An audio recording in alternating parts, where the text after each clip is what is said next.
இப்பொழுது நாங்க யாவரும் அவருடைய வார்த்தையை போட போறாள் போல அமைதியோடு இருந்து கேட்போம். வார்த்தைக்கு திரும்பவும் ஏசாயா தீர்க்கதரிசி புத்தகம் 55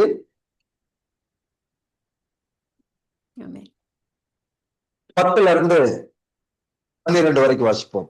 மாரியும் உறைந்த மழையும் வானத்திலிருந்து இறங்கி அவ்விடத்துக்கு திரும்பாமல் பூமியை நனைத்து அதில் முளை கிளம்பி விளையும்படி செய்து விதைக்கிறவனுக்கு விதையும் புசிக்கிறவனுக்கு ஆகாரத்தையும் கொடுக்கிறது எப்படியோ அப்படியே என் வாயிலிருந்து வசனமும் இருக்கும். அது வெறுமையான என்னிடத்துக்கு திரும்பாமல் அது நான் விரும்புகிறதை செய்து நான் அதை அனுப்பின காரியமாகும்படி வாய்க்கும். நீங்கள் மகிழ்ச்சியாய் புறப்பட்டு சமாதானமாய் கொண்டுவீர்கள். மரங்களும் உங்களுக்கு முன்பாக கெம்பீரமாய் முழங்கி வெளியின் மரங்கள் எல்லாம் கைகொட்டும். செபிப்போம். நல்ல தகப்பனை நன்றோடு துதிக்கிறோம், தோத்தரிக்கிறோம். ஆண்டவரை அற்புதம் இந்த நாளுக்காக நன்றி செலுத்துறோம். இந்த வருஷத்தின் ஆண்டவரை கத்தாவே தோத்திரம். தூக்கத்துக்காக நன்றி செலுத்துறோம். ஆண்டவர் கொடுத்த வாக்கு தத்தங்களுக்காக நன்றி. தாகமுள்ளவர்கள் தண்ணீரையும் வறண்ட நிலத்தின் மேல் ஆறுகளை ஓட விடுவேன். உன் சந்ததிகளின் ஆவியும் சந்தானத்தின் ஆசீர்வாதத்தையும் ஊற்றுவேன். நீங்கள் அழகு செடிகளைப் போல வளரும் சொன்னீங்களப்பா. இன்றைக்கு இந்த சபை கூடுதலுக்காக நன்றி செலுத்துகிறோம்.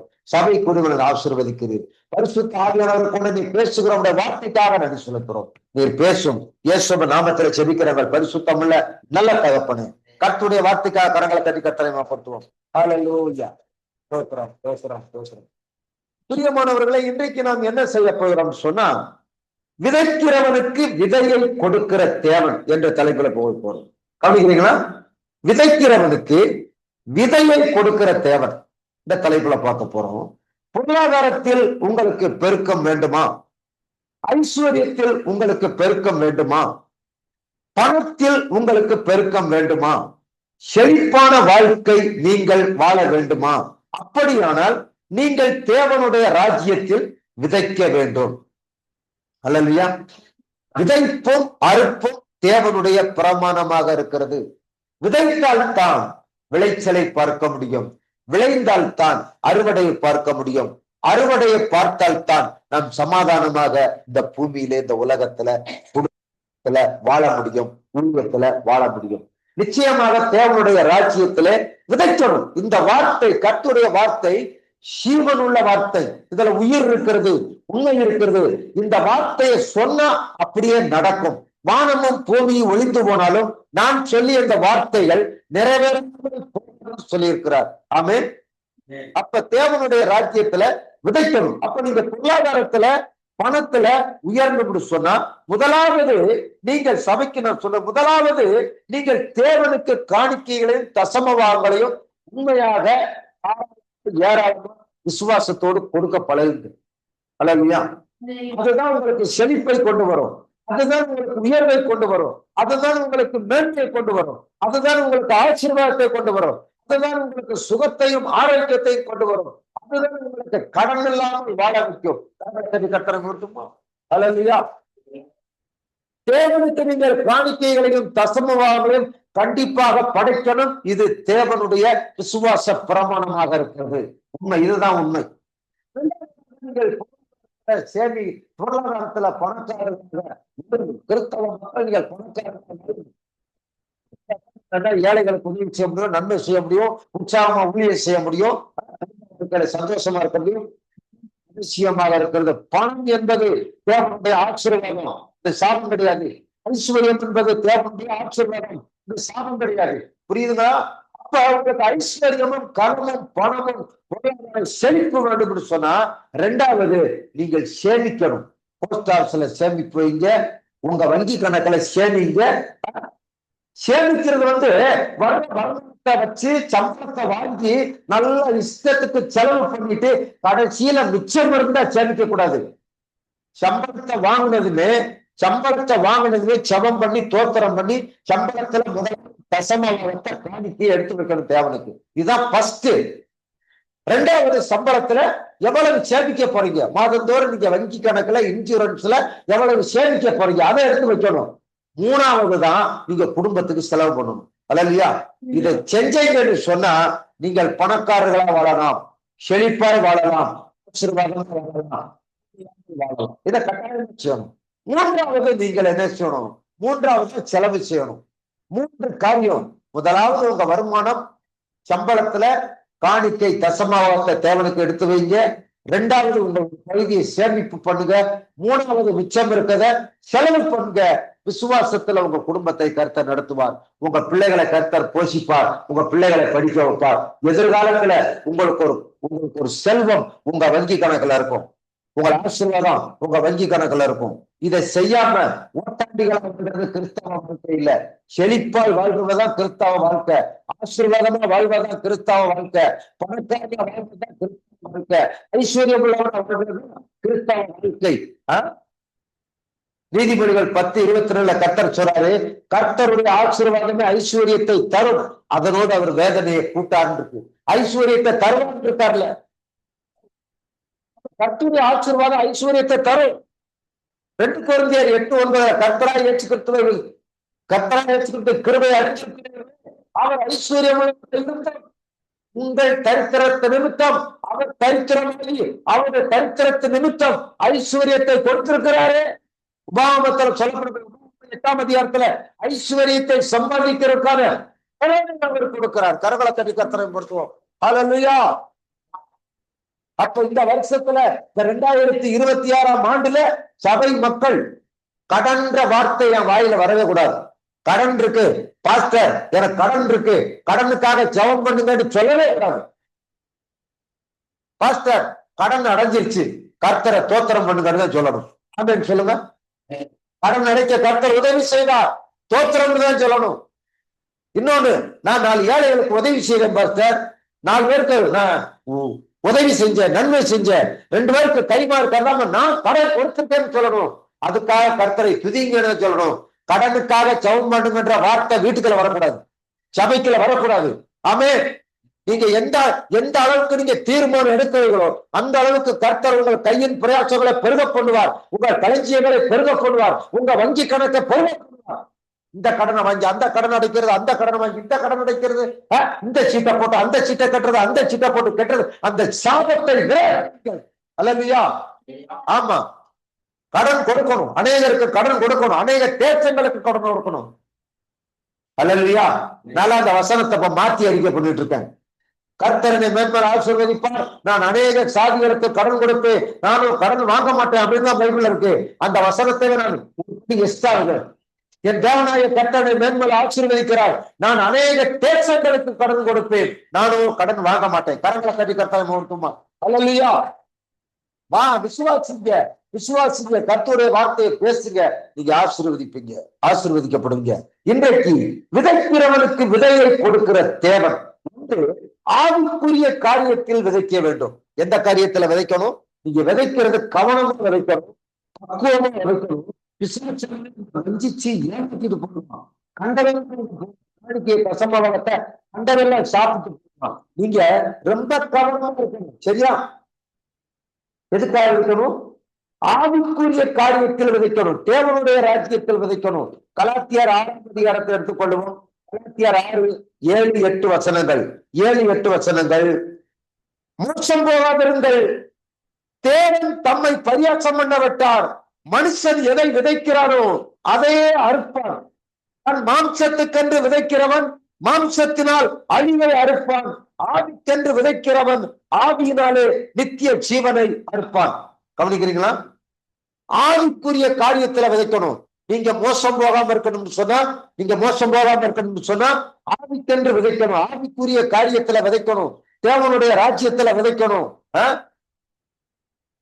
உங்க முதலீடு, உங்க காணிக்கை, உங்க தசமாவகத்தை, சத்தியம் எங்க கிடைக்கிறதோ, நல்ல வார்த்தை எங்க கிடைக்கிறதோ, நல்ல ஆலோசனை எங்க கிடைக்கிறதோ அந்த சபையில, உங்க தாய் சபையில உங்க காணிக்கைகளை தசமாவகளை தேவனுடைய ஆவிக்குரிய ராஜ்யத்துல விதைக்க நீங்கள் பழக்கணும்.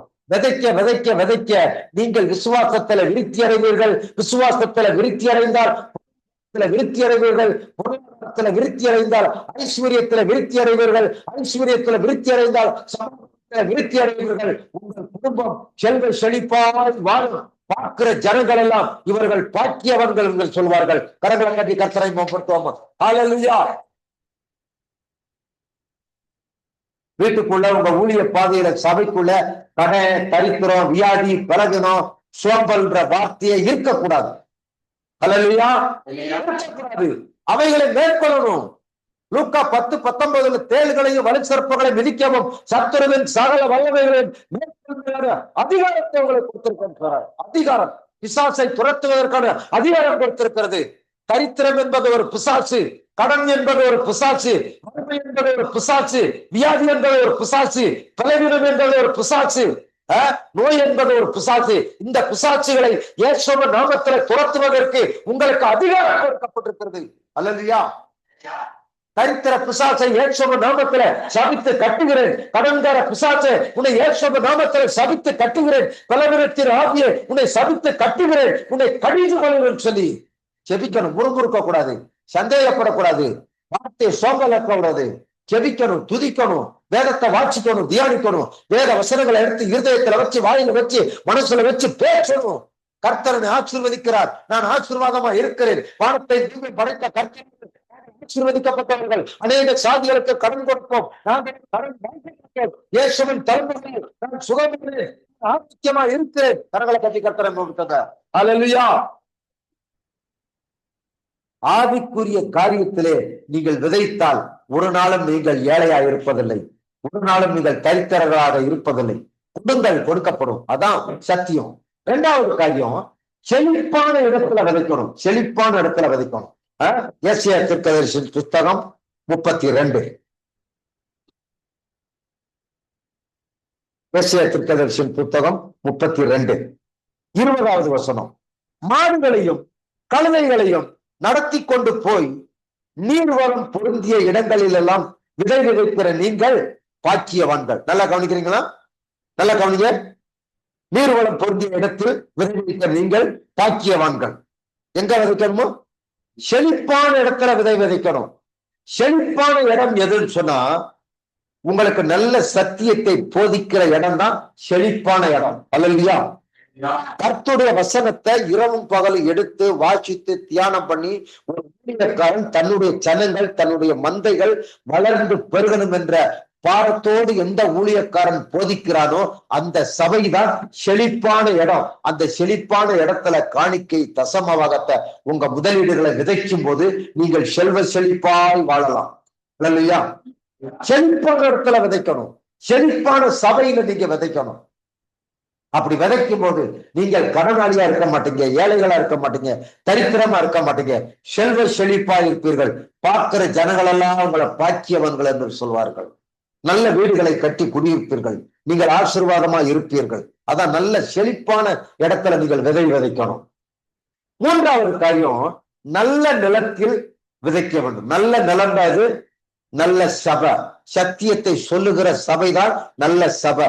சத்தியத்தை உண்மையாய் போதிக்கிற சபைதான் நல்ல சபை. விசுவாசிகள் வளர வேண்டும், விசுவாசிகள் முன்னேறணும், விசுவாசிகள் நல்லா இருக்கணும், விசுவாசிகள் வீடு வாசலை கட்டி கார் வாகனங்களை வாங்கி செல்வ செழிப்பா வாழணும் என்று சொல்லி எந்த சபை, எந்த ரைப்பன் விரும்புகிறானோ அந்த சபைதான் நல்ல நிலம். நல்ல நிலத்துல விதைக்கணும். மூன்றாவது, மார்க்கு 4ஆம் அதிகாரத்தை எடுத்துக்கொள்வோம். மார்க்கு 4 மார்க்கு 4 மார்க்கு 4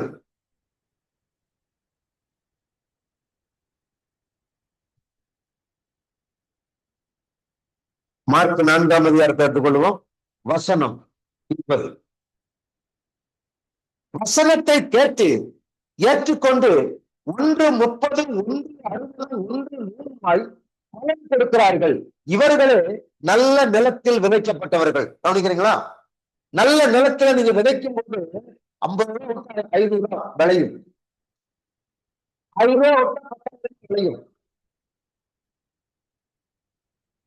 எப்படி அதற்கு சின்ன 50 ரூபாய் விட்டு 500 ரூபாய் பெருகும், 500 ரூபாய் விட்டு 5000 ரூபாய் பெருகும், 5000 விட்டு 50,000 ரூபாய் பெருகும்.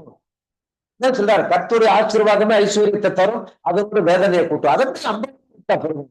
நீங்க நடந்து போயிட்டு இருப்பீங்க, ஒரு சின்ன பொருள் கீழே கிடக்கும், அதை எடுத்து விட்டீங்கன்னா 40,000 50,000 விற்கும். மொத்தமா பேங்க்ல ஓட்டு வச்சுக்கலாம். அதுதான் ஆசீர்வாதம். அப்படித்தான் கிடைக்கும். பாவிகள் சேர்த்து வைக்கிற சொத்துக்கள், ஆஸ்தியெல்லாம் நீதிமான்களுக்காக சேர்க்கப்படும் சொல்லப்படும். கரங்களை தட்டி கர்த்தரை மட்டும். அல்லேலூயா. நீதிமன்றங்கள் நீதிமன்றங்களுக்கு பாவிகள் சேர்த்து வைக்கிற சொத்துகள், ஆஸ்திகள், நகைகள், வைரங்கள் எல்லாம் யாருக்காக சேர்த்து வைக்கப்படுகிறது?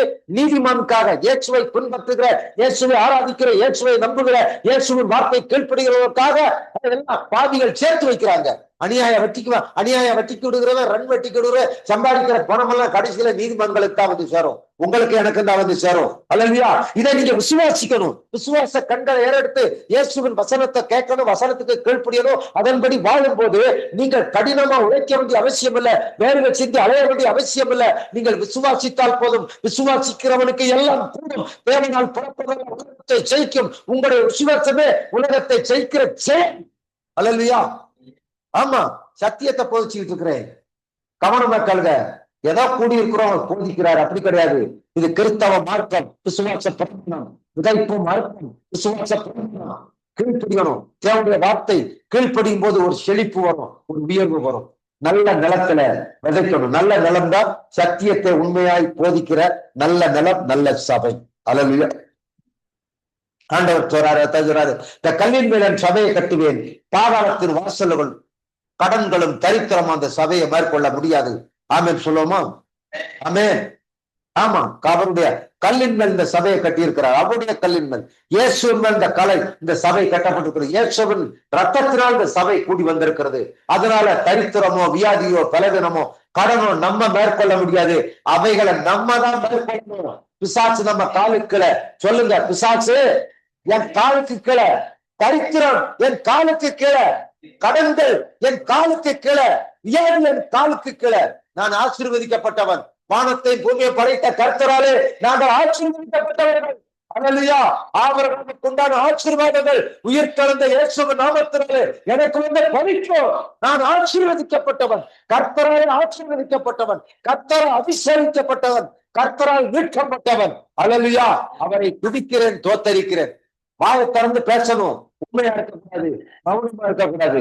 இயேசுவை அறிக்கை செய்யணும். அவர் உலக ரட்சகர், என்னுடைய ரட்சகர், என்னுடைய மீட்பர். அறிக்கை செய்யணும், இயேசுவை பத்தி பேசணும். நல்ல நிலத்துல விதைக்கப்பட வேண்டும். அப்போது 30, 60, 100, 1000, லட்சம், கோடிகளாய் பெருகும். இந்த வருஷத்துல நீங்க இது வரைக்கும் 1000ங்களை பார்த்திருக்கலாம், லட்சங்களை பார்த்திருக்கலாம். நான் சொல்றேன், கோடிக்கணக்கான பணத்தை பார்க்க போறோம். அல்லது எத்தனை வருஷம் வச்சுக்கிறீங்க? கோடிகளை கொண்டு வந்து கர்த்தர் கொட்ட போகிறார். வானம் திறந்திருக்கிறது. இடம் கொள்ளாமல் போகும் உங்கள் களஞ்சியங்கள் நிரம்பும், உங்க வங்கி கணக்கு நிரம்பும். நீங்கள் விசுவாசிக்க வேண்டும், தேவனுக்காக வாழ வேண்டும், தேவனுடைய ராஜ்யத்துக்காக வாழ வேண்டும். மத்தேயு 6:33 முதலாவது தேவனுடைய ராஜ்யத்தையும் அவருடைய நீதியையும் தேடுங்கள், அப்பொழுது எல்லாம் கொடுக்கப்படும். எந்த ஊழியக்காரையும் நாடி போறதில்ல, எந்த ஸ்தாபனத்தை நாடி போறதில்ல, எந்த ஐக்கியத்தை நாடி போறதில்ல. என்னுடைய ஐக்கியம் பரலோகம், என்னுடைய ஐக்கியம் இயேசு, என்னுடைய ஐக்கியம் பிதாவாகிய தேவன், என்னுடைய ஐக்கியம் பரிசுத்த ஆவியாருடைய அந்த ஐக்கியத்துக்குள் வாழும்போது வானம் திறக்கப்படும். கோடிகளை கர்த்தர் கொட்டுவார். கரங்களை கட்டி கர்த்தரை மேம்படுத்துங்க. ஹல்லேலூயா. எந்த மனுஷனையும் நம்பாதீங்க. தயவு செய்து இந்த மனுஷனை நம்புறது, அக்கா தங்கச்சியை நம்புறது, அண்ணன் தம்பியை நம்புறது, இவங்களெல்லாம் எப்பவுமே நம்பாதீங்க. நேசிங்க. நேசி, உன் உறவுகளை நேசி, உன் உறவுகளுக்காக ஜெபம் பண்ணு. அவங்களை நேசி, அவங்ககிட்ட ஐக்கியம் வைக்காத. அவங்ககிட்ட ஐக்கியம் வைக்க உனக்கு தரித்திரம் தான். பிறந்த அக்கா தங்கச்சியா இருக்கலாம், மாமனா இருக்கலாம், மச்சானா இருக்கலாம், சித்தப்பனா இருக்கலாம். வந்து எப்படி இருக்கும்? தான் வாழ முடியும், கடனாளியாத்தான் வாழ முடியும். அவங்க வந்து கடனாத்தான் கொடுப்பாங்க, திரும்ப கடனை கேட்பான். ஆனா தேவன் கடன் கொடுப்பார், கடனை திரும்ப கேட்க மாட்டான். ஏழைக்கு இறங்குறவன் கர்த்தர் கடன் கொடுக்கிறான், அவன் கொடுத்த திரும்ப கொடுப்பார். அல்லேலூயா. ஐக்கியம் வைக்கிறத கொஞ்சம் குறைச்சிட்டு டிராவல் பண்ணுங்க, தேவனோடு பழகுங்க, தேவனோடு நேரம் செலவிடுங்க. ஐயோ, அல்லேலூயா. ஆமா, என் பேர பிள்ளைய வந்து எனக்கு ரொம்ப விடுதலையா இருக்கு. எப்படி தெரியுமா? செல்போன் அவங்க வாங்கிக்கிறாங்க, எனக்கு பிரச்சனையே இல்லை. இல்லாட்டி செல்ல நோண்டிக்கிட்டே கிடக்கும். செல்ல அவங்க பிடிங்கிறாங்க, எனக்கு நல்ல விடுதலையா இருக்கு. கர்த்தருடைய வார்த்தைய இரவும் பகலும் வாசிக்கிறேன், தியானிக்கிறேன், பேசுறேன், சந்தோஷமா இருக்கு. அல்லேலூயா. ஆசீர்வாதத்துல வளர விட மாட்டாங்க. ஏன்னா அவங்க அஞ்ஞானிகள், உடற்பந்தவங்கதான் அஞ்ஞானிகள். நம்மளை குளிவரிக்கிறவங்க, கெடுக்கிறவங்க. நல்லா இருந்தா தான் நம்மளை பாராட்டுவான், நல்லா இல்லைன்னா ஓம் குழப்பா அப்படித்தானே இருக்குன்னு சொல்லி பரியாசம் பண்ற கூட்டம். சாக்கரையா இருந்துங்க, கவனமா இருந்துங்க. தேவன் கோடிகளை கொட்டுவதற்கு ஆயத்தமா இருக்கிறார். ஆனா அவனை பார்த்துக்கிட்டே இருக்கிறாங்க. எங்க போற, யாரோட சாகுவாசம் வைக்கிற, யாரோட பலர் பார்த்துக்கிட்டே இருக்கிறார். கோடிகளை கொட்டுவதற்கு தேவன் ஆயத்தமா இருக்கிறார். கோடிகள் வேணுமா? கோடி தெருவுல வாழுகிற தரித்திரமான வாழ்க்கை வேணுமா? தீர்மானம் எடுக்கணும். தீர்மானம் எடுத்தா கர்த்தர் ஆசீர்வதிப்பார். அல்லையா? யாரோட சாகுவாசம், மனிதனை நம்பாத, உறவுகளை நம்பாத, சொந்தத்தை நம்பாத, உன்னை படைத்த கடவுளை நம்பு. கடவுள் உன்னை ஆசீர்வதிப்பார். கடவுள் உன்னை உயர்த்துவார். எங்க விதைக்கணும்? நல்ல நிலத்துல விதை. இரவும் பகலும் நல்ல நிலத்துல விதை. 5 4வது காரியம், தசமாபாகம் என்பது ஒரு விதையாகும். தசமாகம் கொடுக்கிற 10ல் 1 10ல் 1 தசமாபாகம். மல்கியா 3ஆம் அதிகாரத்தை எடுத்துக்கொள்வோம். மல்கியா 3 வசனம் 10. மல்கியா 3:10. என் ஆலயத்தில் உண்டாயிருக்கும்படி தசமபாகங்களை எல்லாம் பண்டசாலையிலே கொண்டு வாருங்கள். வானத்தின் பல்கலைகளை திறந்து வருஷிக்க மாட்டோம் என்று அதனால் என்னை சோதித்து பாருங்கள் என்று சேனைகளின் கர்த்தர் சொல்லுகிறார். கவனிக்கிறீங்களா? எங்க தேவனுடைய ஆலயத்துல ஆகாரம் உண்டாயிருக்கும்படி, செழிப்பு உண்டாயிருக்கும்படி உங்கள் தசமபாகத்தை கொண்டு வந்து சபையில வைங்க. உங்கள் சபை வளரும்படி, உங்கள் சபை பெருகும்படி தசமபாகத்தை கொண்டு வந்து பண்டசாலையில ஆலயத்துல வைக்கின்றார். இப்ப சபையில நீங்க தான். நீங்க பொருளாதாரத்துல பணத்துல வளரணும்னா தசமபாகம் 10ல் 1 நீங்க செலவழிக்கவே கூடாது. 100 ரூபாய் 10 செலவழிக்க கூடாது. செலவழிக்க கூடாது. 1000 செலவழிக்க கூடாது. சபையில் கொண்டு வந்து வைக்கணும். ஒரு கவர்ல பேரவை கூட வைங்க. பேருக்காக கர்த்தரை துதிப்போம், ஜெபிப்போம். அந்த மாசத்துல இருந்து உங்க கடன் இருக்காது, வறுமை இருக்காது, தரித்திரம் இருக்காது, ஏழ்மை நிலைமை இருக்காது. தசமபாகம் கர்த்தர் கூறியது விதை. 10ல் 1 விதை. இப்ப நெல்லு விதைக்கிறோம். 100 மூடை விளையுது. ஒரு படி நெல்லு விதைக்கிறோம். எத்தனை மூடை விளையுது? 100 மூடை விளையுது. அதுல என்ன செய்வாங்க? ஒரு மூட்டை நெல்ல நல்ல ரகமா தூத்தி எடுத்து, அதை எடுத்து நல்லா காய போட்டு, எறும்பு பூச்சி எரிதாவைக்கு பொடி போட்டு மூட்டை கட்டி தொங்க விட்டுருவாங்க. அது என்னது? அதுக்கு பேர் என்னது? விதை நெல்லு. விதை நெல்லு. வீட்டுல எவ்வளவு கஷ்டம் வந்தாலும் அதை என்ன செய்ய மாட்டாங்க? எடுக்க மாட்டாங்க. அதுக்கு பேர் என்னது? விதை நெல்லு. ஏன்னா மறு வருஷம் மழை பெஞ்சு நிலத்தை பண்படுத்தி தொழிற்கலக்கி நாத்து பாவி நெல்லு நட்டாத்தான் அடுத்த வருஷம் 100 மூடை அடிக்க முடியும். அந்த 100 மூடை அடிக்கிறதுக்கான விதை தான் அந்த விதை நெல்லு. அப்ப உங்க வாழ்வாதாரம் செழிக்கணும்னு சொன்னா விதை நெல்லை நீங்க சாப்பிடக்கூடாது. தசமபாகத்தை நீங்க சாப்பிடக்கூடாது. விதையை சாப்பிடக்கூடாது. சரிங்களா? அந்த மாதிரி நீங்கள் செய்யும் போது கர்த்தர் உங்களை மேன்மைப்படுத்துவார். அந்த தசமபாகம் என்பது விதை. அதை கொடுக்கும் போது உங்கள் 10ல் 1 விதை தானியத்துக்கு விடப்பட்டது. விதை தானியத்தை சாப்பிடக்கூடாது. தசமபாகத்தை சாப்பிடக்கூடாது. தசமபாகம் கொடுக்காதவன் சபிக்கப்பட்டவன் என்று மல்கியா 3ல் எழுதப்பட்டிருக்கு. தசமபாகம் கொடுக்காதவர்கள் யாரு? சபிக்கப்பட்டவர்கள். சாபம். அங்க கடன், தரித்திரம், வியாதி, பலவினதா பெருகிட்டு இருக்கும். ஆசீர்வாதம் பெருகாது. தசமபாகத்தை வஞ்சிக்கிறவனுடைய வாழ்க்கை பலம் பெறாது. சத்தியம் சொல்லுகிறது, நான் சொல்லல. அல்லையா? அப்ப தசமபாகம் என்பது எல்லாத்துலயும் கொடுக்கணும். எல்லாத்துலயுமே கொடுக்கணும். உங்களுக்கு யாராவது 100 ரூபாய் காணி தசமபாகம் 100 ரூபாய் கமிஷன் கொடுத்தா அதுல 10 ரூபாய் காணிக்க எடுத்து வைக்கணும். உங்க வருமானம் சம்பளம் வாங்குறீங்க, 10,000 ரூபாய் சம்பளம் தசமபாகம் எடுத்து வைக்கணும். கீழே கண்டதுக்கு 1000 ரூபாய் அவனுக்கு தெரியல, நான் கிடையாது.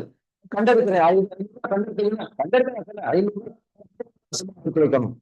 உங்க வருமானம் எல்லாத்துலயுமே வேலை செய்யறது, வேலைக்கு போறது, 100 நாள் வேலைக்கு போறது, கடன் எடுக்கிறது, துண்டு பண்றது, எதுல தசமபாகத்தை எடுத்து வை. சபையில வை. வாரவன் போறவனுக்கெல்லாம் கொடுக்க கூடாது. கண்டவனுக்கெல்லாம் தசமபாகத்தை கொடுக்க கூடாது. அல்லையா? கவனமா சொல்றேன், உண்மையை சொல்றேன். தசமபாகத்தை எங்க வைக்கணும்? சபையில. என்ன ஆலயத்தில் ஆகாரம் உண்டாயிருக்கும்படி தசமபாகங்களை கொண்டு இங்க வாரவன் போறவனுக்கு தசமபாகம் கொடுக்க கூடாது. அதான் கொடுத்தோம், ரைட்டுன்னு நினைச்சோம். அது தப்புன்றத ஆண்டவர் சொல்றார். அல்லையா? தசமபாகம் ஆலயத்துக்குரியது, தசமபாகம் கர்த்தருக்குரியது. அல்லையா? அப்படி செய்யும் போது கர்த்தர் உங்களை மேன்மைப்படுத்துவார். அடுத்து 5வது காரியம் ஆண்டவர் சொல்றாரு, கொடுங்கள் கொடுக்கப்படும். லூக்கா 6:38. லூக்கா 6:38. தேவனுடைய ஸ்டைலே தான். கொடுங்கள் கொடுக்கப்படும். லூக்கா 6:38. கொடுங்கள். நல்ல கவனிங்க. கொடுங்கள், அப்பொழுது உங்களுக்கு அமுக்கி குலுக்கி சரிந்து விழும்படி நன்றாய் அளந்து உங்கள் மடியிலே போடுவார்கள். நீங்கள் எந்த அளவினால் அளக்கிறீர்களோ அந்த அளவினால் உங்களுக்கும் அளக்கப்படும். கவனிக்கிறீங்களா? வார்த்தை ஃபர்ஸ்ட் வார்த்தை கொடுங்கள், கொடுங்க, கொடுத்து பார் அப்படின்றாரு. உனக்கு ஆசீர்வாதம்னா மல்கியா 3:6 இருக்கும். கொடுத்து பாரு, செய்யறனா சோதித்து பாருன்றாரு. லூக்கா 6:38 கொடுங்கள் கொடுக்கப்படும்ன்றார். சத்திய பழைய ஏற்பாடுலேயே புதிய எல்லா பிரமாணம் விசுவாச பிரமாணம் உண்டுதான். இவைகளை கொடுத்து கடைசியில லூக்கா 6 கடைசியா சொல்றாரு, எந்த அளவிற்கு உங்களுக்கு அளக்கப்படும், நீங்கள் எந்த அளவிற்கு அளக்கிறீர்களோ அந்த அளவிற்கு உங்களுக்கும் எந்த அளக்கிறீங்க. கொஞ்சமா கொடுக்குறீங்களா, அதிகமா கொடுக்குறீங்களா? நீங்க எந்த அளவுக்கு கொடுக்குறீங்களோ அந்த அளவுனால் உங்களுக்கும் கொடுக்கப்படும். சரிங்களா? எந்த அளவு நீங்க கொடுக்குறீங்க தீர்மானம் எடுங்க. எந்த அளவு உற்சாகமா கொடுக்கணும். 50 பைசாவா, 5 10 ரூபாயா, 1000 ரூபாயா, உற்சாகமாய் கொடுக்க வேண்டும். எந்த அளவினால் நீங்கள் கொடுக்கிறீர்களோ அந்த அளவுதான் உங்கள் செழிப்பு பொருளாதாரம் உயரும். அடுத்து காரியம், உற்சாகமாய் கொடுக்கணும். உற்சாகமாய் கொடுக்கணும். 2 கொரிந்தியர் 9ஆம் அதிகாரத்தை எடுத்துக்கொள்ளுங்க. 2 கொரிந்தியர் 9ஆம் அதிகாரம் 9 6வது வசனம். பின்னும் நான் சொல்லுகிறது என்னவெனில், சிறுக விதைக்கிறவன் சிறுக அறுப்பான், பெருக விதைக்கிறவன் பெருக அறுப்பான். மறுபடியும் வாசிக்கிறேன். பின்னும் நான் சொல்லுகிறது என்னவெனில், சிறுக விதைக்கிறவன் சிறுக அறுப்பான், பெருக விதைக்கிறவன் பெருக அறுப்பான். இதுதான் சத்தியம். கவனிக்கிறீங்களா? அதுல அந்த 2 கொரிந்தியர் 9ஆம் அதிகாரத்துல 7, 8, 9 வசனங்களை தொடர்ந்து வருது. எதுக்காக கொடுக்க சொல்றாரு? எதுக்காக தேவனுடைய ராஜ்யத்துல தசமா காணிக்கை கொடுக்க சொல்றோம்னா, கீழே உள்ளதெல்லாம் கொடுக்கிறவங்களுக்கு எழுதப்பட்டது. 2 கொரிந்தியர் 9, 7, 8, 9. அவனவன் விசனையுமா அல்ல, கட்டாயம் அல்ல, தன் மனதில் நியமித்தபடியே கொடுக்க கடவன். உற்சாகமாய் கொடுக்கிறவனிடத்தில் தேவன் பிரியமா இருக்கிறார். மேலும் நீங்கள் எல்லாத்திலும் எப்பொழுதும் சகல நற்கிரிகளும் இருக்கும்படி தேவன் உங்களிடத்தில் சகல கிருபையும் பெருக செய்ய வல்லவராக இருக்கிறார். இறைத்தான் ஏழைகளுக்கு கொடுத்தான், அவனுடைய நீதி என்றைக்கும் நிற்கும் என்று எழுதப்பட்டிருக்கிறது. ஒரு பெருக்கமான ஆசீர்வாதம். உங்கள் களஞ்சியங்கள் நிரம்பி வழிய வேண்டும். பொருளாதார செல்வங்கள் பெருகணும். பணக்காரனா வாழணுங்க. சும்மா 1000, 5, 10 வாழக்கூடாது. மனுஷன் கிறிஸ்தவ மனிதன் ஒரு கோடீஸ்வரனா வாழணும், லட்சாதிபதியா வாழணும், ஏழை எளிய மக்களுக்கு தாராளமா உதவி செய்யணும். அல்லையா? அதுக்குத்தான் இயேசு கிறிஸ்து கல்வாரி சிலுவையில அடிக்கப்பட்டு ரத்தம் சிந்தி தரித்திரமாகி உங்களுக்கும் எனக்கும் ஐஸ்வர்யத்தை சம்பாதித்து வைத்திருக்கிறார். ஏழையா வாழ்றவன் கிறிஸ்தவனே கிடையாது. தரித்திரமா வாழ்கிறவன் கிறிஸ்தவன் கிடையாது. கடனாளியா வாழ்கிறவன் கிறிஸ்தவன் கிடையாது. வியாதியா வாழ்கிறவன் கிறிஸ்தவன் கிடையாது. ஒரு பிரசங்கியார் எழுதியிருக்கிறார், நீ வியாதியா இருக்கிறியா? நீ கல்வாரி பாடுகளை இன்னும் சரியா அறியவில்லை. நீ தரித்திரத்தில் இருக்கிறியா? நீ இயேசுவின் பாடுகளை நீ சரியா அறியவில்லை. நீ கடனாளியா வாழ்றியா? கல்வாரி பாடுகளை நீ இன்னும் என்ன செய்யல, நம்பலன்னு சொல்றாரு. நீ கடனாளியா இருந்தேன்னா, தரித்திரமா இருந்தா, ஏழையா இருந்தேன்னு சொன்னா இன்னும் நீ என்ன செய்யல, கல்வாரிக்குள்ள வரல, இயேசுக்குள்ள வரல. ஏதோ பெயர் கிறிஸ்தவனா வாழ்ந்துகிட்டு இருக்கிற, ஏமாந்த கிறிஸ்தவனா வாழ்ந்துகிட்டு இருக்கிற, தோற்று போன கிறிஸ்தவனா வாழ்ந்துகிட்டு இருக்க. நீ கல்வாரி சிலுவையை முழுமையாய் உண்மையை அறிந்திருப்பாய். நீ அநேக சாதிகளுக்கு கடன் கொடுப்பாய், நீயோ கடன் வாங்காதிருப்பாய். நீ கல்வாரி பாடுகளை, இயேசுவின் தழும்புகளை உண்மையாக அறிந்திருப்பாய். நீ ஆரோக்கியமா இருப்பாய், சுகமாக இருப்பாய், உற்சாகமா இருப்பாய், பலனாக இருப்பாய். கரங்களை தப்பி கர்த்தரை படுத்துவான். அல்லேலூயா. உற்சாகமாய் கொடுக்க வேண்டும். கடைசியாக 7, விதைக்கிறவனுக்கு விதையை கொடுக்கும் தேவன். அதான் தலைப்பு. விதைக்கிறவனுக்கு விதையை கொடுக்கிற தேவன். இப்ப பிரசங்கத்தை கேட்கிறோம். என்ன இந்த ஊழியக்காரர் இப்படி பிரசங்கம் பண்றாரு? நம்மளே அடுத்த வேலை சாப்பாட்டுக்கு வழி இல்லை, வாடகை வீட்டுல குடியிருக்கிறோம், வாடகை கட்டுறதுக்கு வழி இல்லை, சரியான வேலை இல்லை, நம்மளே வேலையில சரியான வருமானம் இல்லை. இவர் இப்படி கொடுத்தா ஆசீர்வதிப்புன்னு கர்த்தர் சொல்றாரு. நம்மளால கொடுக்க முடியலையே, எப்படி கொடுக்கிறது அப்படின்னு சொல்லி பிசாசானவன் குழப்புவான். அவங்களை குழப்பும் போது நம்ம எடுக்கிற தீர்மானம் இருக்கு பார்த்தீங்களா, அந்த தீர்மானம் எடுக்கும் போதுதான் நம்மளை கொடுக்கிறவங்கள கர்த்தர் மாற்றுவார். எப்படி மாற்றுவாரு? கொடுக்கிறவங்க கர்த்தர் மாற்றுவாரு. இந்த கதையை வாசிப்போம். 2 கொரிந்தியர் 9:10. 2 கொரிந்தியர் 9:10 விதைக்கிறவனுக்கு விதையையும் புசிக்கிறவனுக்கு ஆகாரத்தையும் அளிக்கிறவர் உங்களுக்கு விதையை அளித்து அதை பெருக பண்ணி உங்கள் நீதியின் விளைச்சலை வர்த்திக்க செய்வார். அல்லேலூயா. நானு கடந்த வருஷமா எப்படி ஜெபம் பண்ண தெரியுமா? என்னுடைய சாப்பாட்டுக்கோ, என்னுடைய வீட்டு வாடகைக்கோ, என்னுடைய துணிமணிக்கோ, என் பிள்ளைகளுக்கோ, என்னுடைய தேவைகளுக்காக எந்த மனுஷனிடத்திலும் போக மாட்டேன். எவனையும் நாடி போக மாட்டேன். எந்த ஐக்கியத்துக்கும் போக மாட்டேன். எவன்ட்டையும் என் தேவைக்காக ஜெபம் பண்ணுங்கன்னு கூட சொல்ல மாட்டேன். என்னை ஊழியத்துக்கு அழைச்சது நீதான். நீர் என்னை ஊழியத்துக்கு அழைச்சிருந்தால் என்னுடைய எல்லா தேவைகளையும் நீர் தான் சந்திக்கணும். அப்படி நீ சந்திக்கலைன்னு சொன்னா உன் ஊழியத்தை நான் செய்ய மாட்டேன். இந்த ஜெபத்தை எந்த ஊழியக்காரனும் ஷேர் பண்ணியிருக்க மாட்டான். நான் அப்படித்தான் ஜெபம் பண்றேன். இப்ப அப்படித்தான் ஜெபம் பண்ணிட்டு இருக்கிறேன். அல்லேலூயா. ஏன் மனுஷங்கிட்ட போய் பிச்சை எடுத்து ஊழியம் செய்யறதுக்கு நான் பிச்சைக்கார கடவுளுக்கு நான் ஊழியத்துக்கு வரல. ஐஸ்வர்யத்தின் தேவன், அண்டா சராசரங்களை படைத்த தேவன், வானத்தையும் பூமியையும் படைத்த தேவன், ஐஸ்வர்யத்தின் தேவன், இருக்கிற எல்லா பொக்கிஷங்களும் தேவனுடையது, அண்டா சரசரங்கள் தேவனுடையது, வானமும் பூமியும் தேவனுடையது, பூமிக்குள் புதைந்து கிடக்கிற நிலக்கரிகள், வைடூரியங்கள், தங்கம், வெள்ளியெல்லாம் கர்த்தருக்குரியது.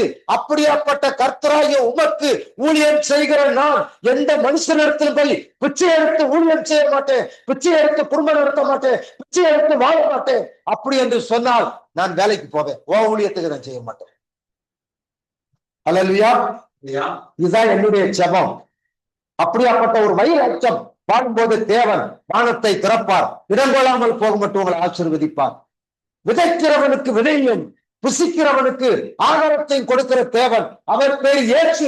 அவர் உயிரோடு இருக்கிறார். கர்த்தரை மேம்படுத்துங்க. அல்லேலூயா. அப்போ ஒரு ஊழியக்காரர் பிரசங்கம் கொடுத்தாத்தான் ஆசீர்வாதமா நம்மள்கிட்ட ஒண்ணும் இல்லையே, ஏழையா இருக்கிறோமே, கடன்ல இருக்கணும்னு சொல்லி குழம்ப கூடாது. ஒரு தீர்மானம் எடுக்கணும். உங்களுக்கு கடன் இருக்கலாம், சொந்த வீடு இல்லாம இருக்கலாம், பிரச்சனைகள் இருக்கலாம், போராட்டம் இருக்கலாம், நல்ல இடம் இல்லாம இருக்கலாம், நல்ல வீடு இல்லாம இருக்கலாம், நல்ல வேலை இல்லாம இருக்கலாம், நல்ல வருமானம் இருக்கலாம். கர்த்தருடைய வார்த்தை உங்களுக்கு வருதா? நீங்கள் கீழ்ப்படிந்து விசுவாசித்து ஒரு தீர்மானம் எடுக்கணும். ஆண்டவரே என்னை ஆசீர்வதியும், நான் கொடுக்க விரும்புகிறேன் பேசணும். அல்லேலூயா. ஆண்டவரே என்னை ஆசீர்வதியும், நான் கொடுக்க விரும்புகிறேன், உடைய வார்த்தைக்கு கீழ்ப்படுகிறேன். அமெரிக்க தேசத்துல ஓரல் ராபர்ட்னு உலக பிரசித்தி பெற்ற ஒரு தேவ மனிதன் ஆரம்பத்துல சாப்பாட்டுக்கு கூட வழி இல்லாம இருந்தவர். அவரு ஸ்கூல் முடிஞ்சு பிள்ளைகளுக்கு ஒரு ஷூ வாங்கி கொடுக்க முடியாத அளவுக்கு இருந்தவர்.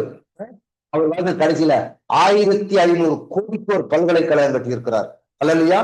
அந்த ஓரல் ராபர்ட் பிள்ளைக்கு ஷூ வாங்கி கொடுக்க முடியாதவர், சாப்பாட்டுக்கு இல்லாதவர், உன்னைய கட்டிட்டு நான் பட்னியா இருக்குன்னு சொல்லி மனைவி பிரிஞ்சு போக இருந்த நிலைமையில அவர் ஆண்டவரை தேட ஆரம்பிச்சு கோடீஸ்வரனா மாறி 1500 கோடிக்கு பல்கலைக்கழகம் கட்டி இருக்கிறார், ஓரல் யூனிவர்சிட்டின்னு சொல்லி. அவர் போதனையில, அவர் சபையில நடத்துற இப்படியாப்பட்ட ஒரு போதனை அவர் போதித்துக் கொண்டிருக்கிறார். இங்க தேவனுடைய ராஜ்யத்துல விதைங்க, நீங்கள் பாக்கியவான்களா இருப்பீங்க, நீங்க ஆசீர்வதிக்கப்பட.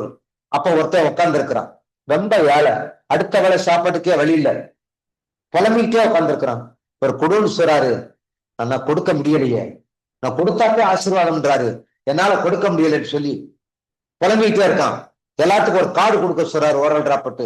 நான் மாதந்தோறும் இந்த மினிஸ்ட்ரிக்காக, இந்த தேவனுடைய ராஜ்யத்துக்காக இவ்வளவு பணம் கொடுப்பேன் அப்படின்னு சொல்லி பொருத்தனை பண்ணி எழுதுங்கன்றாரு. உங்க அட்ரஸ் எழுதுங்க, உங்க செல் நம்பர் எழுதுங்க, உங்க பொருத்தனை எழுதுங்கன்னு சொல்லி எல்லாருக்கும் கார்டு வந்துருச்சு. எல்லாரும் எழுதுறாங்க, திறமைக்கு தக்க எழுதுறாங்க. இவன்ட்ட சாப்பாட்டுக்கே வெளியில $10 அப்படின்னு, $10 கிட்டத்தட்ட ஒரு $600 வரும். மாசந்தோறும் கொடுக்கிறது. ஆண்டவரே என்னால கொடுக்க முடியலையே புலம்புறான். ஆனா விசுவாசத்தோடு எழுதுறான், ஆண்டவரே என்னை ஆசீர்வதித்தால் மாதந்தோறும் நான் $10 இந்த ஊழியத்தை கொடுக்கணும் எழுதிட்டான். எழுதிட்டு சொல்றான், வாழ்க்கையில சொல்றான், இன்னைக்கு எல்லாரும் எழுதிட்டு பணம் கொடுக்குறாங்க, பையில பணம் போடுறாங்க, இன்னைக்கு நான் இந்த $10 போடுறது அந்த பணம் இல்ல, இந்த பேனாவை காணிக்கையா போடுன்னு சொல்லி அந்த எழுதின அட்டையும் பேனாவையும் பைக்கிற காணி குண்டியல்களை போட்டுட்டான். அப்ப அவன் பின்னால இருந்த ஒரு அம்மா கவனிச்சுக்கிட்டே இருந்திருக்காங்க. முதுக தட்டி, தம்பி ஆண்டவர் சொன்னாரு உனக்கு உதவி செய்ய சொல்றாரு, நீ $10 கொடுக்கும்படியா நீ பொருத்தனை பண்ணதை கர்த்தர் அங்கீகரித்திருக்கிறாரு அப்படின்னு சொல்லி அந்த அம்மா $10 கொடுத்திருக்கு. $10 வாங்கினதுமே உற்சாகமா சந்தோஷமா பையில போட்டான். இப்ப போட்டது எழுதின கார்டு பேனா $10 போட்டான். இப்ப சந்தோஷமா வீட்டுக்கு போறான். வீட்டுக்கு போனதுமே மனைவிட்டு சொன்னேன், என்ன ரொம்ப சந்தோஷமா வரீங்க, கூட்டம் நல்லா இருந்துச்சு, நம்ம பணக்காரன் ஆயிட்டோம்ன்றான். அல்லேலூயா. இதுதான் விசுவாசம். அடுத்த சாப்பாட்டுக்கு வழி இல்ல, வேலைக்கு வழி இல்ல, வெறுங்கையோட போயிருக்கான். கூட்டத்துக்கு போயிட்டு மனைவிட்ட சொல்றான், நம்ம பணக்காரன் ஆயிட்டோம் அப்படின்னு. அப்ப மனைவி, இப்படிங்க யாரும் உதவி செய்தாங்களா? இல்ல, நானு ஓரல் கிராஃப்டோட பார்ட்னர்ஸா இணைஞ்சிட்டேன்ற. கரங்களை கட்டுங்க. அல்லேலூயா. நான் இயேசுவோடும் அவருடைய ஊழியக்காரராகிய மினிஸ்ட்ரியில பார்ட்னராக இணைஞ்சிட்டேன், அதனால நான் பணக்காரன் ஆயிட்டேன்னு சொல்லி இருக்கிறார். அதுக்கு பிறகு வரலாற்றில் எழுதப்பட்டிருக்கிறாங்க, $10 மாசம் கொடுத்தவனுக்கு பொருத்தனை பண்ணவனுக்கு 40 சென்ட் கொடுத்தானா மாதந்தோறும். 40 சென்ட் பில்லியன் கணக்கு, டாலர் கணக்குல கொடுத்திருக்கான். அப்ப செல்வ செழிப்பு ஆசீர்வாதம் வேணும்டா, தயவு செய்து காணிக்க தசமவாதத்தெல்லாம் முறுமுறுக்காதீங்க, சீரியஸா இருங்க. உங்க சீரியஸ் பிசினஸ் இது இயேசுடைய ஊழியர், இயேசுடைய சபையில சீரியஸான வாழ்க்கை. நீங்க பணத்தை இந்த தெருவுல நீங்க இன்னும் 1 வருஷம் 2 வருஷத்துல லட்சாதிபதி மாறணும். உங்க வீட்டுல கார் நிக்கணும். அல்லேலூயா. இந்த கொடிமங்கலத்தை 10 வருஷம் 25 வருஷம் நம்ம ஏழையாவே இருக்கக்கூடாது. அடுத்த இடத்துல இடம் வாங்கி அடுத்து பங்களா கட்டணும், கார் நிக்கணும் உங்க வீட்டுல. ஆமேன்னு சொல்றீங்களா? அதான் கிறிஸ்தவ வாழ்க்கை. இடம் பெயரணும், இடத்த மாத்தணும். அல்லேலூயா. 1/2 ஏக்கரை வாங்கு, வீடு கட்டி, கார் வாங்கு. உன் பிள்ளைக்கு ஒரு காரு, ஒரு கார்ல உனக்கு ஒரு கார், உன் பிள்ளைக்கு ஒரு காரு, உன் சந்ததிக்கெல்லாம் கார் வாகனத்துல போ. அதான் தேவனுடைய ராஜ்யம். கர்த்தரை மேம்படுத்தி. இயேசு உயிரோடு கூட இருக்கிறார். உன்னை அழைத்த இயேசு உயிரோடு இருக்கிறார். உனக்காக கல்வாரி சிலுவையில மரித்து ரத்தம் சிந்தி மரணத்தை ஜெயித்தவர், பாதாளத்தை வென்றவர், தரித்திரத்தை புரிநோண்டி புழைத்தவர், உன் வியாதி சாபத்தை முறியடித்து உனக்கு ஆசீர்வாதத்தை கொடுத்த இயேசு உயிரோடு கூட இருக்கிறார். அவர் நேற்றும் இன்றும் என்றும் இருக்கிறார். அவர் உன்னை ஆசீர்வதிப்பார். இன்றைக்கு தீர்மானம் எடுத்து நீ திரும்பி போ. இந்த ஊழியத்துக்காக, இந்த சபைக்காக நான் மாதந்தோறும் இதை எடுத்து வைப்பேன், இதை கொடுப்பேன், தீர்மானம் பண்ணு. உன்னை மேலாக்காமல், உன்னை கீழாக்காமல் உன்னை மேலாக்குவார். உன் தலை உயர்த்தப்படும். நீயும் உன் பிள்ளைகளும் உன் சந்ததிகளும் ஆசீர்வாதமாய் இருப்பீர்கள். எழுந்திருந்து ஜெபிப்போம். பட்டினி கிடக்கும் ஆண்டவரை தேடுவோர்க்கு சோரையில்லையே, பட்டினி கிடக்கும் ஆண்டவரை தேடுவோர்க்கு சோரையில்லையே, கூறவில்லையே, கூறவில்லையே, ஆண்டவரை தேடுவோர்க்கு கூறவில்லையே, பட்டினி கிடக்கும் ஆண்டவரை தேடுவோர்க்கு கூறவில்லையே. பரலோகத்துக்கு நல்ல தகப்பனே, நன்றியோடு துதிக்கிறோம், தோத்தரிக்கிறோம். இன்றைக்கு சபை கூடி வருகிற ஆசீர்வாதத்திற்காக நன்றி. வந்திருக்கிறான் சிறு பிள்ளைகளுக்காக தோத்திரம், வாலிப பிள்ளைகளுக்காக தோத்திரம், முதியோர்களுக்காக தோத்திரம், குடும்பங்களுக்காக தோத்திரம். நீ பேர் ஆசீர்வதிக்கிற தேவன். விதைக்கிறவனுக்கு ஆண்டவரே ஆகாரத்தை கொடுக்கிற தேவன், விதைக்கிறவனுக்கு ஆண்டவர் விதையை கொடுக்கிற தேவன். ஆண்டவர் எங்களோடு பேசின வார்த்தைகளுக்காக நன்றி. பரிசுத்த ஆவியானவரே, இன்றைக்கு வசனத்தை கேட்டு தீர்மானம் எடுத்து கீழ்ப்படிந்திருக்கிற பிள்ளைகளுக்காய், குடும்பங்களுக்காக ஸ்தோத்திரம். ஆண்டவரே, இந்த பூமியில நாங்கள் செல்வ செழிப்போடு ஆசீர்வாதமாக இருப்பது உடைய சித்தம். ஆண்டவரே, அதற்காக கல்வாரி சிலுவையில மரித்தீர், தரித்திரமாகி உயிர் தெழுந்தீர். இன்றைக்கு பிதாவிடத்துல எங்களுக்காய் பரிந்து வச்சுக் கொண்டிருக்கிறீர். கர்த்தாவின் வார்த்தைகளை அப்படியே நாங்கள் நம்பி கீழ்ப்படுகிறோம். ஆண்டவரே, கர்த்தாவின் சபையை இயேசுவின் நாமத்தில் ஆசீர்வதிக்கிறேன். எல்லா கடன்கார பிசாசுகளை இயேசுவின் நாமத்தில் சபித்து நிர்மூலமாக்கிறேன். வியாதிகளை கொண்டு வருகிற பலவீனத்தை கொண்டு வருகிற ஆவிகளை இயேசுவின் நாமத்தில் சபித்து கட்டுகிறேன். தரித்திர பிசாசுகளை இயேசுவின் நாமத்தில் சபித்து கட்டுகிறேன். பாவத்தின் வல்லமைகள், சாபத்தின் வல்லமைகளை இயேசுவின் நாமத்தில் நொறுங்கி அழிவுடன் செபிக்கிறேன். எல்லைக்குள் சமாதானம் நதியை போல் வருவதாக, எங்கள் குடும்பத்துக்குள், சபைக்குள், வீட்டுக்குள் ஆண்டவரை அலங்கத்துக்குள் சமாதானமும் சுகமும் பெறுவதாக.